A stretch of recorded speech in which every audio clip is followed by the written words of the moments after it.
Hello guys, आप लोग कैसे हैं। मुझे उम्मीद है कि आप लोग अच्छे से होंगे। तो आज हम पढ़ेंगे 5th स्टैंडर्ड की हिंदी लेसन चैप्टर नंबर 8 बीज। तो चलिए शुरू करते हैं। किसी नदी के किनारे एक बीज पड़ा था। वह बहुत छोटा था। वहां एक चिड़िया आई। वह चोंच मारकर बीज को खाने लगी। तब बीज बोला, रुकी रहो, जमीन में गड़ने दो, डाल पात होने दो, तब मुझे तुम खाना। चिड़िया ची ची करती उड़ गई। कुछ दिन बाद पानी बरसा। पानी और धूप पाकर बीज में अंकुर फूटा। कुछ दिन बाद वहां एक बकरी आई।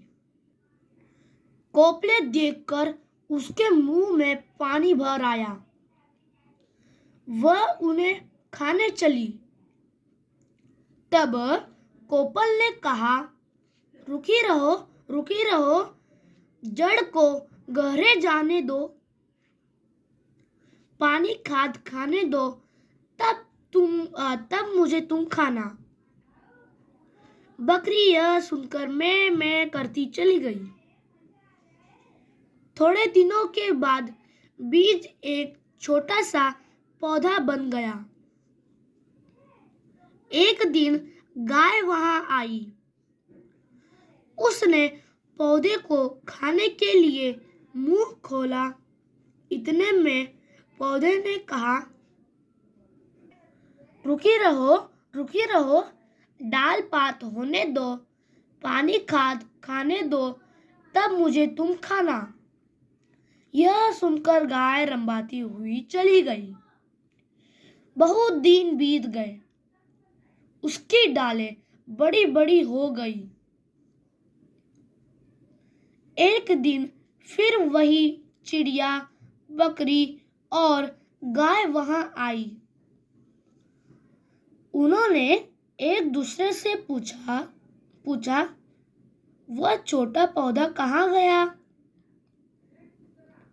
तभी पेड़ बोल उठा, मैं ही बीज हूँ, मैं ही अंकुर हूँ, मैं ही पौधा हूँ, मैं ही पेड़ हूँ। अब मैं तुम सबके काम आ सकता हूँ। यह सुनकर सब खुश हो गए। इस कहानी को लिखे हैं रामेश्वर दयाल दुबे। प्रश्न 1, निम्नलिखित वाक्यों को क्रमबद्ध करके पुनः पढ़ो। पहला, क पानी और धूप पाकर बीज में अंकुर फूटा। ख किसी नदी किनारे एक बीज पड़ा था। सही। ग अब मैं तुम सबके काम आ सकता हूँ। सही। घ उसकी डालें बड़ी बड़ी हो गई। सही। आई होप ये वीडियो पसंद होगी तो मेरे वीडियो को लाइक और मेरे चैनल को सब्सक्राइब जरूर कीजिए। Thanks for watching.